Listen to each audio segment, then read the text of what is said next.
When I was younger, मुझे एक बार घर में पड़ी हुई एक किताब मिली, मेरे भाई का था, and that book it change my life. आपने भी शायद बुक के बारे में सुनी होगी। The name of the book was the secret by Rhonda Byrne. And इस वीडियो में मैं आपको बताऊंगी कि the method from the secret to manifest what you really want in your life.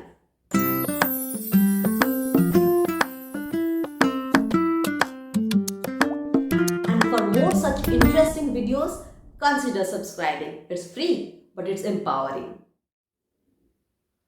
So number one point, scripting या लिखना।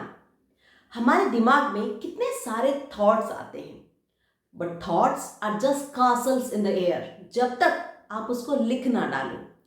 Take a neat piece of paper. What I do is that जितने शादी के कार्ड्स आते हैं, invitation cards आते हैं जिसमें पेपर की क्वालिटी थोड़ी अच्छी होती है, मैं उसको लिखती हूँ, मैं उसको लेती हूँ और उसमें अपने इंटेंशंस, अपने गोल्स लिख डालती हूँ।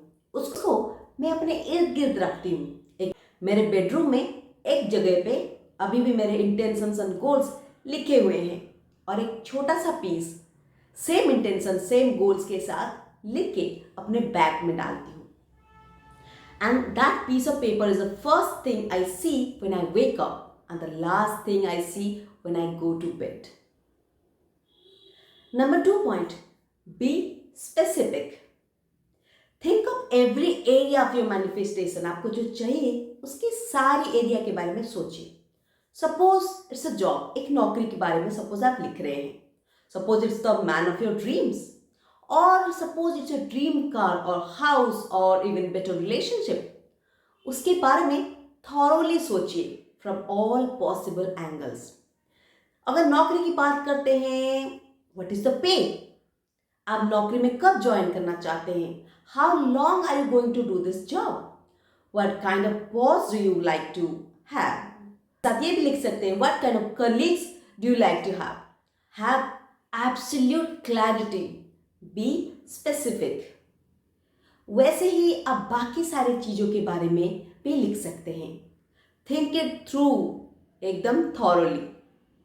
Point number 3, scarcity mindset. लोगों को लगता है कि लॉ ऑफ अट्रैक्शन का मतलब ये है कि जो हमारे पास नहीं है उसको अट्रैक्ट करना। मेरे पास कोई चीज़ नहीं है और मैं सोच सोच के उसको अपनी ओर आकर्षित करूं। नहीं भाई, that's not how it works. It is completely opposite to the law of attraction जो आप सोच रहे हैं। It is called scarcity vibration. When you are scripting और विजुअलाइजिंग और reading out every morning, don't write as if you are desperate for it. जैसे कि hankering होता है ना, हमारे पास कोई चीज़ नहीं रहती है, हमें डेस्परेटली चाहिए होता है, वैसे मत लिखिए। एक चीज समझ लो और कान खोल के सुन लो, you don't manifest what you want, you manifest what you are, what you have. जो आपको चाहिए वो नहीं मिलती, आप जो हो आपको वही मिलती है। You need to see everything as if it is already there. When you are scripting ना, आपको ऐसे विजुअलाइज करनी है। सपोज आपको एक गाड़ी चाहिए। I love the car, wow what comfortable cushions, colour एकदम शाइनी है, धूप में चमकती है मेरी गाड़ी।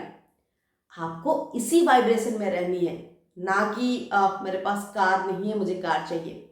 You should be feeling the ownership of it, not the lack of it और wanting of it, not the desire of it, but the feeling that you already have it.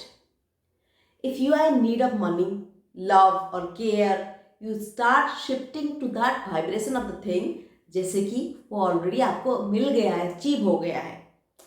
लेकिन ये पागलपन नहीं है, कोई चीज़ हमारे पास नहीं है और हम सोचेंगे कि हमारे पास है और खुश भी होएंगे।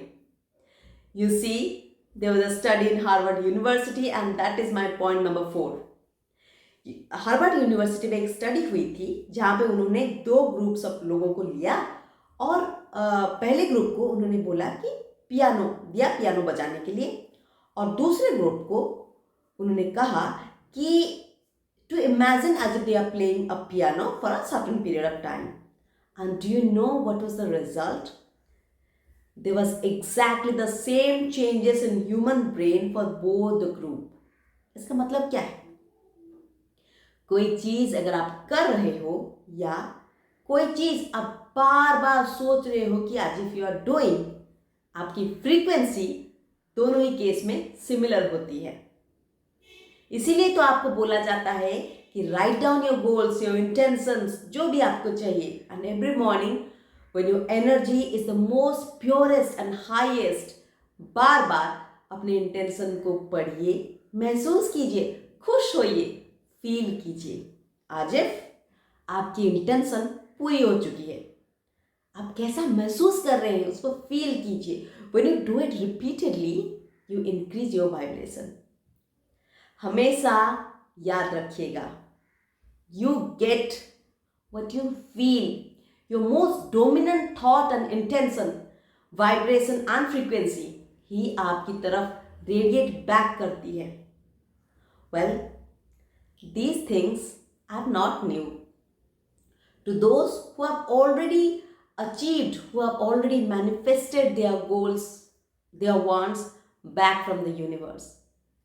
Well, मेरे लाइफ में मैंने अपनी नौकरी, मेरी शादी, मिसेस इंडिया का खिताब और बहुत सारे चीज़ें ऐसे मैनिफेस्टेशन को यूज़ करके ही हासिल किया है.